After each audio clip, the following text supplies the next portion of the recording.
politician, diplomat, lecturer, and academician, a very versatile and multifaceted personality from the eyes of his viewers and myself too. At the outset, I would like to discuss the first book, 60 Years of Dynamic Partnership, published by Nepal-China Society. It was published in April 2015, but only delayed to release due to unavoidable circumstances. This book is very informative and useful for scholars, academicians, students who take interest on this matter. Actually, today's most of invitees here are Nepalese, we are Nepalese, so we decided to conduct the program in both languages, English and Nepali. So let me permit to speak in Nepali from English. आदरणीय महानुभावहरू, यस पुस्तकको cover page साधारण तर आकर्षक छ। जम्मा 566 पृष्ठ रहेको यस पुस्तकलाई 8 अध्यायमा विभक्त गरिएको छ। पुस्तकको प्रारम्भमा नेपाल चीन सम्बन्धका 49 वटा ऐतिहासिक फोटाहरू राखिएका छन्। यस पुस्तकका प्रकाशक र सम्पादक म्याडम प्रेम कुमारी पन्तज्यूको पनि उत्तिकै मेहनत देखिन्छ। Communist party of China CPC को ब्यानरमा माओ सेतुङको नेतृत्वमा सफलतापूर्वक क्रान्ति पश्चात अक्टोबर 1, 1949 मा पिपुल्स रिपब्लिक अफ चाइना स्थापना भयो भन्ने कुराबाट इन्ट्रोडक्सन च्याप्टर सुरु गरिएको छ। साम्राज्यवाद, सामन्तवाद, दलाल पुँजीपतिलाई परास्त गर्दै किसान, मजदुर तथा राष्ट्रिय पुँजीवादीहरूका लागि नयाँ लोकतान्त्रिक प्रणाली स्थापित गर्नमा यसको मौलिक विशेषता भएको जुन माओ सेतुङको सफल नेतृत्व, सशक्त सीपीसीको भूमिका, पिपुल्स लिबरेसन आर्मीको अठोट, संयुक्त मोर्चाको बौद्धिक व्यवस्थापन, चीनको जनताको समर्पणको भावना, त्याग, निडर र सङ्घर्षशील रहेकोले यो सफल परिवर्तन ल्याउनुमा उहाँहरूको महत्त्वपूर्ण तथा निर्णायक भूमिका रहिआएको व्याख्या गरिएको छ। पीआरसीको स्थापनाले विश्वको ब्यालेन्स अफ पावरमा सकारात्मक परिवर्तन ल्याएको र त्यति बेला संसारको 1/4 जनसङ्ख्या रहेको चिनियाहरूले नयाँ परराष्ट्र नीति अपनाएर संसारभर राष्ट्रिय स्वतन्त्रताका लागि यसले शक्ति र ऊर्जा दिएको प्रसङ्ग, चीनमा भएको क्रान्तिले समग्र एसिया, अफ्रिका र ल्याटिन अमेरिकाकै लागि साम्राज्यवाद र सामन्तवाद विरुद्ध लड्न उत्प्रेरित गरेको कुरा उल्लेख छ। पीआरसीले अन्य मुलुक लगायत आफ्नो छिमेकीसँगको परराष्ट्र नीति समानता, स्वतन्त्रता, शान्तिपूर्ण सहअस्तित्व तथा आपसी सहयोगमा रहने र छिमेकीसँग सधैँ असल विश्वासिलो बन्ने तथ्य लेखकले अँगाउनु भएको छ। साथै पीआरसीले साम्राज्यवाद विरुद्ध लड्न थर्ड वर्ल्ड कन्ट्रिजहरूका जनताहरूसँग संयुक्त मोर्चा गठन गर्ने नीति दिएको थियो। यसै सन्दर्भमा यसको 6 वर्षपछि सन् 1955 मा बाङ्गुङ कन्फरेन्समा भाग लिँदा चाइनाले एफ्रो एसियन कन्ट्रिजहरूबीच एकता गर्ने र पञ्चशील अर्थात् शान्तिपूर्ण सहअस्तित्वका 5 सिद्धान्तमा आधारित परराष्ट्र नीति तय गर्ने विचार अघि सारेको थियो। यही सिलसिलामा नेपाली र चिनिया टोलीबीच बैठकहरू भए र यही सालमा दुई देशबीच दौत्य सम्बन्ध पनि राखे भन्ने कुरा यस पुस्तकमा उल्लेख गरेको छ। यसरी उहाँले पीआरसीको बारे विस्तृत रूपमा खोजमूलक अध्ययन गर्नुभएको छ। यो अति नै सराहनीय मान्नुपर्छ। यस्तै नेपाल चीन सम्बन्धमा प्रभाव पार्ने तत्त्वहरूमा भौगोलिक कारण, ऐतिहासिक महत्त्व, व्यापार तथा वाणिज्य, सुरक्षा, पारस्परिक सहयोग बारे विस्तृत रूपमा उल्लेख गर्नुभएको छ। किमको शीर्षकहरूमा उहाँले आफ्नो अनुसन्धानबाट आएका तथ्यहरू खासै उल्लेख गर्नुभएको छैन। अरू लेखकहरूले उल्लेख गर्नुभएको कुरा नै यसमा दोहोरिएको पाइन्छ, तर उहाँले ती कुराहरूलाई तर्कपूर्ण रूपमा सुन्दर तरिकाले आफ्नो मौलिकता दर्शाउँदै व्याख्या गर्नुभएको छ, जुन पाठकहरूको लागि ज्ञानवर्धक छ। यसै गरेर अब च्याप्टर 2 मा 5 जेनेरेसन्स अफ चाइनिज लिडरसिपका बारेमा रोचक ढङ्गले सविस्तारपूर्वक लेख्नु भएको छ। सबभन्दा पहिला चेयरम्यान माओका बारेमा व्याख्या गर्नुभएको छ। चेयरम्यान माओ तियानमेन स्क्वायरमा उभिएर पिपुल्स रिपब्लिक अफ चाइनाको स्थापना भएको घोषणा गर्दै अब विदेशी सरकारहरूसँग दौत्य सम्बन्ध स्थापना गर्ने जानकारी दिनुभयो र यो सम्बन्ध principle of equality, mutual benefit, mutual respect of territorial integrity and सोभरेनिटीमा आधारित छ। उहाँका यसलाई चीनको विदेश नीतिको गाइडलाइन मान्न सकिन्छ। सन् 1951 मा चाइनिज पिपल्स लिबरेसन आर्मीले तिब्बतलाई मुक्ति दिएपछि नेपालका तत्कालीन राजा त्रिभुवनले चीनको सेन्ट्रल गभर्नमेन्टलाई शुभकामना दिनुभएको उल्लेख गर्नुभएको छ। यस्तै सेप्टेम्बर 23, 1934 मा चाइनिज प्रिमियर चाउ एन लाईले नेपालसँग दक्ष सम्बन्ध राख्ने इच्छा व्यक्त गरेको कुरा उल्लेख छ। अप्रिल 1955 मा फर्स्ट एफ्रो एसियन कन्फरेन्स बाङदुङमा हुँदा नेपाल र चीन बीच दक्ष सम्बन्ध राख्ने विषयमा छलफल भयो। त्यस समयमा मेजर जनरल सोबरजङ थापाले नेपालको र प्रिमियर चाउ एन लाईले चीनको नेतृत्व गर्नुभएको थियो। 1955 मा भारतको लागि चीनका राजदूत युआन झोङछियाङ नेपालमा आउँदा सविस्तार छलफलपछि दक्ष सम्बन्ध राख्ने सकारात्मक परिणामका साथ सहमत भएको उल्लेख गर्नुभएको छ।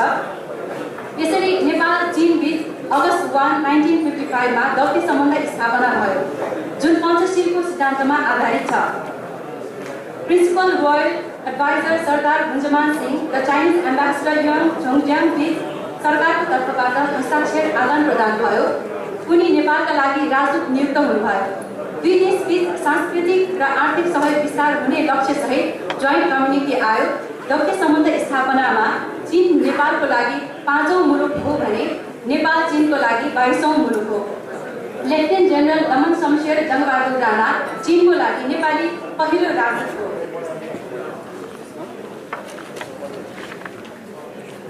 मैले त संक्षेपमा मात्र उल्लेख गरेँ, तर लेखकज्यूले नेपाल चीन बीच दक्ष सम्बन्धबारे दुई देशका नेताहरूले गर्नुभएको भ्रमणबारे विस्तृत रूपमा उल्लेख गर्नुभएको छ, जुन पाठकहरूका लागि ज्ञानवर्धक तथा उपयोगी हुनेछ। यस्तै लेखकले चीनका प्रधानमन्त्री चाउ एन लाई जनवरी 25, 1957 मा पहिलोपटक गर्नुभएको नेपाल भ्रमण, तत्कालीन समयमा तिब्बतसँगको सम्बन्ध, नेपाल चीन बीच अप्रिल 28, 1960 मा भएको treaty of piece and friendship बारे, मार्च 18, 1960 मा नेपालका प्रधानमन्त्री बीपी कोइराला र चीनका चेयरम्यान माओ सेतुङ बीच बाउन्ड्री ट्रिटी गर्ने विषयमा छलफलको प्रसङ्गबारे संक्षिप्तमा उल्लेख गर्नुभएको छ। ती प्रसङ्गहरूलाई अझ बढी इलाबोरेट गर्नुभएको भए सुनमा सुगन्ध हुने थियो।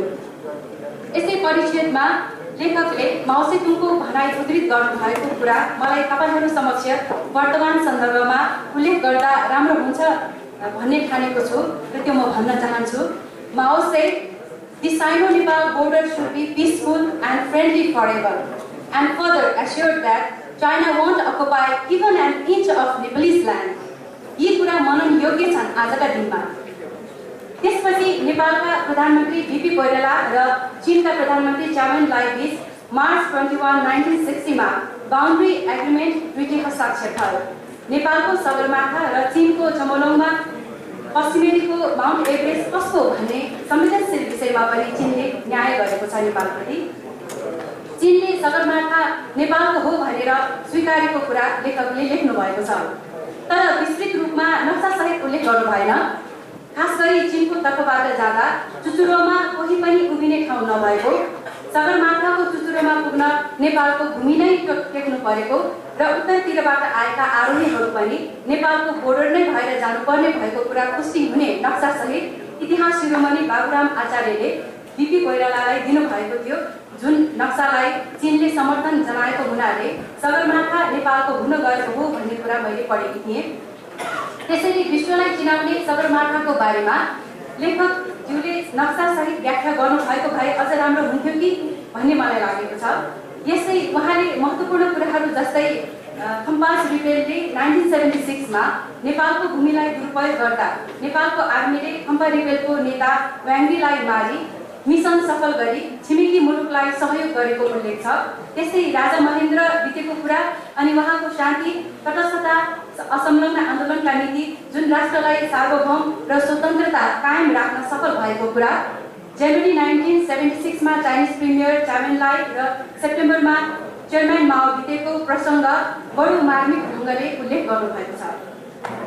अब यस्तै गरी लेखकले देङ स्याओपिङको बारेमा लेख्नु भएको छ कि उहाँले 1976 मा नयाँ सोच, policy of reforms and opening of China भनी पोलिटिक्सबाट इकोनोमिक डेभलपमेन्टलाई प्राथमिकता दिएको पाइन्छ, जसले गर्दा चिनियाहरूको जीवनस्तरमा सुधार आयो र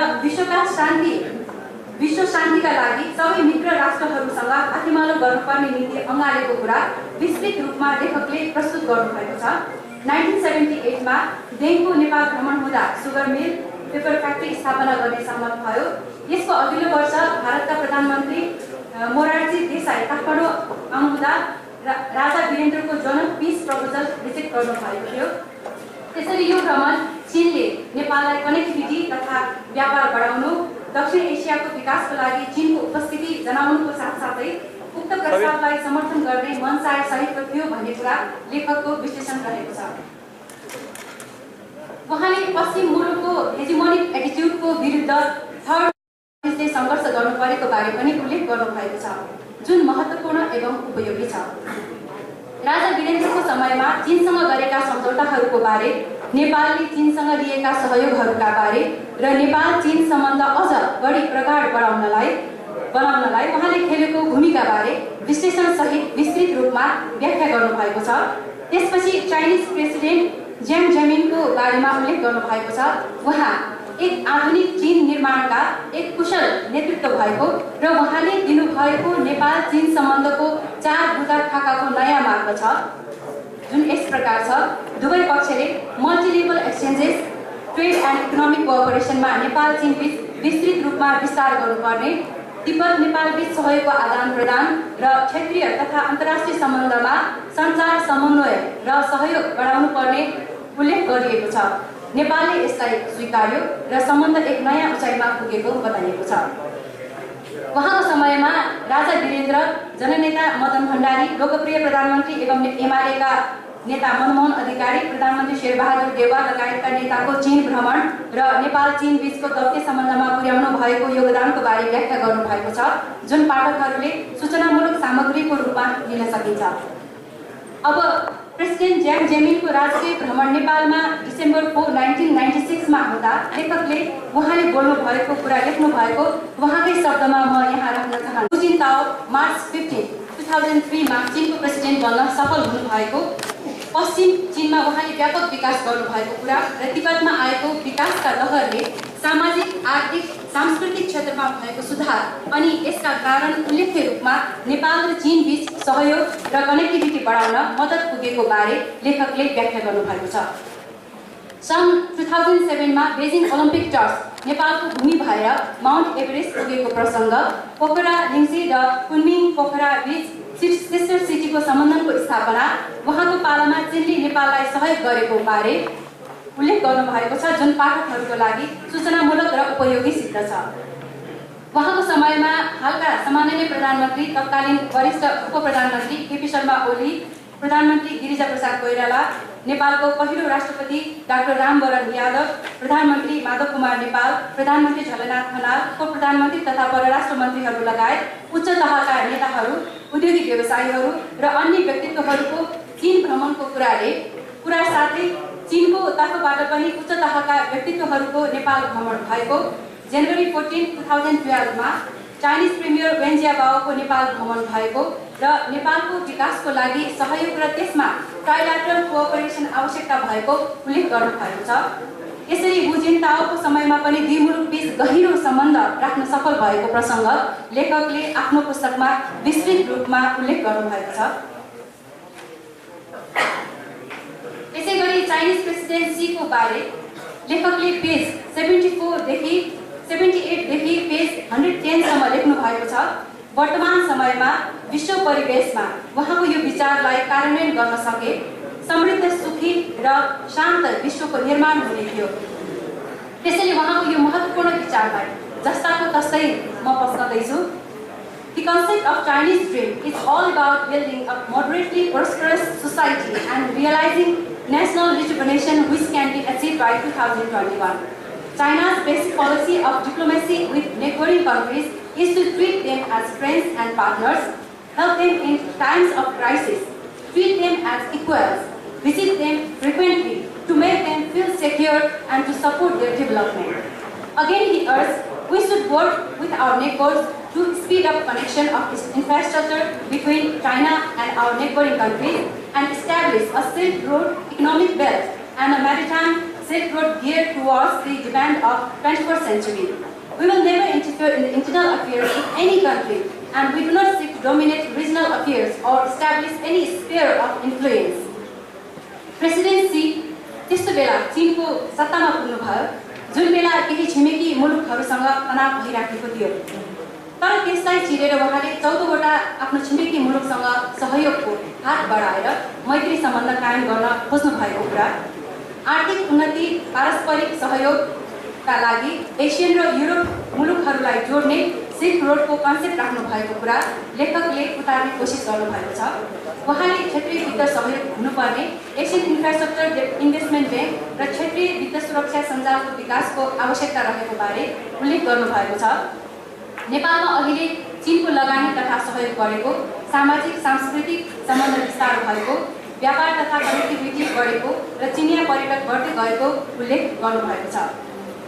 अब च्याप्टर 3 मा नेपालको पार्टीहरू बीचको सम्बन्धमा लेख्नु भएको छ। 20औं शताब्दीमा चीनको क्रान्ति संसारकै एक महत्त्वपूर्ण राजनीतिक घटनाको उपलब्धिको रूपमा लिइन्छ। 28 वर्षमा नै सीपीसीका अध्यक्ष माओ सेतुङको नेतृत्वमा 1949 मा कुमिन्टाङलाई पराजित गरी नयाँ लोकतान्त्रिक क्रान्ति हासिल गर्नुभयो। यो कसरी स्थापना भयो, यस पश्चात अन्य नेतृत्वहरूका पालामा कसरी अगाडि बढ्यो भन्ने व्याख्या यस परिच्छेदमा गरिएको छ। सीपीसीले नेपालका राजनीतिक दलहरूसँग सन् 1949 देखि नै सम्बन्ध राख्न खोजिएको पाइन्छ। नेपालको कम्युनिस्ट पार्टी कलकत्तामा सन् 1949 मा स्थापना भएपछि 1951 मा सीपीएमको पहिलो नेसनल कङ्ग्रेसबाट गठित पहिलो केन्द्रीय कमिटीले आफ्ना सदस्य गौरी प्रधानलाई चीन पठाइयो। उहाँले माओ सेतुङ सहित ठुला नेताहरूसँग भेटी सम्बन्ध राम्रो बनाउन कोसिस गर्दै उहाँहरूले सीपीएमसँग भाइचारा सम्बन्ध राख्न खोजेको सन्देश बोकेर आउनुभयो। 1956 मा सीपीसीको निमन्त्रणामा सीपीएमका महासचिव मनमोहन अधिकारी, पुष्पलाल श्रेष्ठ, पीवी मल्ल चीनमा जानुभएको उल्लेख छ। सन् 1990 मा सीपीएम युएमएलको गठन पश्चात सीपीसीसँग सम्बन्ध राम्ररी अगाडि बढ्यो। यसै गरी पूर्व महासचिव मदन भण्डारी, पूर्व प्रधानमन्त्री बालकुमार नेपाल, जगन्नाथ खनाल र हालका सम्माननीय प्रधानमन्त्री केपी ओलीज्यू चीनको औपचारिक भ्रमणमा जानुभएको कुरा पनि उल्लेख गरिएको छ। नेपाली काङ्ग्रेसका नेता डीपी कोइराला र खास गरी सन् 1990 मा बहुपार्टी व्यवस्था नेपालमा आएपछि पूर्व प्रधानमन्त्रीहरू गिरिजा प्रसाद कोइराला, कृष्ण प्रसाद भट्टराई, शेरबहादुर देउवा, सुशील कोइराला, अन्य शीर्ष नेता तथा कार्यकर्ताहरू चीन भ्रमणमा जानुभएको उल्लेख गर्दै नेपाली काङ्ग्रेस र सीपीसी बीच सम्बन्ध विकास हुँदै गएको कुरा उल्लेख गरिएको छ। यसै गरी सीपीएम, माओवादी तथा नेपालमा रहेका अन्य दलहरू र सीपीसी बीच राम्रो सम्बन्ध रहेको कुरा उल्लेख गर्नुभएको छ। यो परीक्षण अनुसन्धानात्मक हुँदा पनि विवरणात्मक देखिन्छ। अब च्याप्टर 4 मा आर्थिक र वाणिज्यसँग सम्बन्धित छ। चीनले नेपाललाई हालसम्म गरिएका सहयोगबारे विवरणात्मक रूपमा उल्लेख गरिएको छ। नेपाल चीन बीच व्यापार सम्बन्ध परापूर्व कालदेखि नै रहिआएको र हाल दिनानुदिन व्यापार बढ्दै गए पनि ट्रेड डिफिसिट भने बढ्दै गएको कुरा उल्लेख गरेको छ। अब चीनसँग 6 ठाउँमा नाका खोल्ने कुरा, नेपालमा ड्राइपोर्ट र स्पेसल इकोनोमिक जोन बनाउन सहयोग हुने कुराबाट व्यापार बढेर घाटा कम हुँदै जान्छ भनी लेखकले विश्लेषण गर्नुभएको छ। पर्यटनको सवालमा चिनियाहरू दिन प्रतिदिन नेपाल आउने क्रम घट्दै गएको छ। तर पनि चिनियाहरूको डेस्टिनेसन अन्य मुलुक नै भएको हुनाले यसका लागि नेपालले पहल गर्नुपर्ने कुरा उल्लेख गर्नुभएको छ। यदि एयर सर्भिस र रेलवे लिङ्कको सुविधा भएमा पर्यटक बढी नेपाल भित्रिने कुरामा मलाई पनि विश्वास लाग्छ। नेपालको अधिकांश क्षेत्रमा चीन लगानी गर्न इच्छुक छ। जनस्तरमा पनि दुई मुलुकको सम्बन्ध दिन प्रतिदिन बढ्दै गएको छ। अझ नेपालको राजनीतिक स्थायित्व भएमा थप चिनिया पर्यटक र लगानी भित्रिने कुरा लेखकले अघ्याउनु भएको छ। अब यसै च्याप्टर 5 मा सांस्कृतिक र सामाजिक सम्बन्धका बारेमा उल्लेख गर्नुभएको छ। नेपाल र चीनलाई धार्मिक सांस्कृतिक रूपमा जोड्ने बौद्ध धर्मको इतिहासका बारे उल्लेख गर्नुभएको छ। यसै प्रसङ्गमा पहिलो शताब्दीमा चीनमा बुद्धिज्मको प्रचार भएको उल्लेख गर्नुभएको छ। तर प्रामाणिक बौद्ध साहित्यहरूमा उल्लेख भए अनुसार चीनमा बुद्धिज्म 7औं शताब्दीतिर मात्र प्रवेश भएको मान्न सकिन्छ। नेपाली राजकुमारी भुइँकुटीको बिहे तिब्बती राजा स्रोङचोङ ग्याम्पोसँग 7th सेन्चुरीमा भएबाट दुई देशबीच सामाजिक सम्बन्ध बढेको प्रसङ्ग उल्लेख छ। नेपालको लुम्बिनीमा चिनिया विहार बनाइएको कुरा, चीनका बोधिसत्व मञ्जुश्री काठमाडौँ आएको कुरा, चिनिया भिक्षुहरू नेपाल आउनु भएको कुरा, नेपाली विद्वानहरू बुद्धभद्र शाक्य शिलामञ्जले चिनिया र तिब्बती भाषामा धर्मग्रन्थ र लिपिहरू अनुवाद गरेको कुरा, 13औं शताब्दीतिर शिल्पकार अरनिकोले चीनमा नेपाली पेगोडा बनाइएको कुरा, national people's congress standing committee चाइनाका भाइस चेयरम्यान र चाइनिज बुद्धिस्ट एसोसिएसनका अनरेड प्रेसिडेन्ट 1986 मा नेपाल आउनु भएको कुरा, चीनको बेजिङको पश्चिममा लिङगङ मोनास्ट्री राखिएको जहाँ भगवान बुद्धको दाँतको अवशेष राखिएको तथ्यहरूलाई विश्लेषण गर्दा दुई देशबीच सांस्कृतिक सामाजिक सम्बन्ध प्रगाढ रूपमा रहेको पुष्टि हुन्छ भनी लेखकले उल्लेख गर्नुभएको छ। नेपाल चीनमा रहेका विभिन्न सामाजिक सांस्कृतिक संस्थाहरूको मैत्रीपूर्ण सम्बन्ध, विभिन्न मिडियाहरूको सम्बन्ध आदिबारे लेखकले बडो मेहनतका साथ विभिन्न तथ्यहरू सङ्कलन गरी लेख्नु भएको छ, जुन पाठकहरूका लागि अति उपयोगी सिद्ध हुनुहुन्छ। यस्तै च्याप्टर 6 मा कोअपरेसन एट रिजनल लेभलका बारेमा लेख्नु भएको छ। Wow forum for Asia, June world economic फोरमको मोडेलमा बनाइएको हो, विकासका लागि एसियन मुलुकहरूलाई नजिक ल्याउने र क्षेत्रीय तथा विश्वबीच सहयोग सहकार्य गर्न, क्षेत्रीय आर्थिक इन्टिग्रेसन बढाउने क्षेत्रीय गैर सरकारी तथा गैर नाफामूलक संस्था हो, जहाँ गभर्मेन्ट मात्र होइन राजनीतिज्ञहरू, उद्योगी व्यवसायीहरू, एक्सपर्ट स्कलर्सहरूको सहभागिता हुने गर्दछ। फेब्रुअरी 27, 2001 मा चीनको वाओमा प्रेसिडेन्ट ज्याङ जेमिनले उद्घाटन गर्नुभएको, नेपाल एक्सको फाउन्डर मेम्बर भएको र उक्त उद्घाटनमा राजा वीरेन्द्र प्रमुख अतिथि भएर सम्बोधन पनि गर्नुभएको कुरा र यसपछि हरेक एनुअल कन्फरेन्समा नेपालको विभिन्न तहका व्यक्तित्वहरूको सहभागिता बढ्दै गएको कुरा लेखकले उल्लेख गर्नुभएको छ। साथमा पनि चीनको साथ रहँदै आएको कुरा उल्लेख छ। साउथ एसियन अफेयर्स हेर्ने चाइनाका विज्ञ मा जैहीले 2002 मा नेपालमा आयोजना भएको एक कार्यक्रममा साउथ एसिया चीनको नजिकको छिमेकी भएको हुनाले यसको सिधै असर साउथ वेस्ट चाइनाको शान्ति, स्थायित्व र विकासमा पर्ने भएकोले हामी यसको प्रगति हेर्ने चाहन्छौँ लगायतका कुरा उल्लेख गर्नुभएको छ। साथ डेभलपमेन्ट फन्डमा लगातार चीनले सहयोग गरेको कुरा, चाइना साउथ एसिया विशेष फेयर प्रत्येक वर्ष गर्ने कुरा, काठमाडौँमा 18th साउथ समिटमा चीनका भाइस फरेन मिनिस्टरको सहभागिता बारे पनि उल्लेख छ। यस्तै गरेर अब सकिन लागेको छ। यस्तै गरेर च्याप्टर 7 मा कोअपरेसन एट ग्लोबल लेभल सम्बन्धमा लेख्नु भएको छ। सन् 1955 मा युएनमा नेपालको सदस्यताको बारे, नेपालले सन् 1958 देखि युएन पिस किपिङ अपरेसनमा निरन्तर योगदान दिइरहेको बारे, इन्टरनेसनल फोरमहरूमा नेपालले चीनलाई सधैँ साथ दिएको, जस्तै अक्टोबर 1971 मा युएनको सदस्यताको लागि नेपालले चीनलाई साथ दिएको र चीनले नेपाललाई पनि विभिन्न आवश्यक समयमा साथ दिइरहेको बारे लेखकले चर्चा गर्नुभएको छ। थर्ड वर्ल्ड मुभमेन्ट नेपाल र चीनको भूमिका सम्बन्धमा, चीन र नेपालको बाङ्गुङ सम्मेलनमा सहभागिता बारे, सन् 1950 मा एफ्रो एसियन पिपल्स सोलिडारिटी मुभमेन्टमा नेपालको सहभागिता बारे व्याख्या गर्नुभएको छ।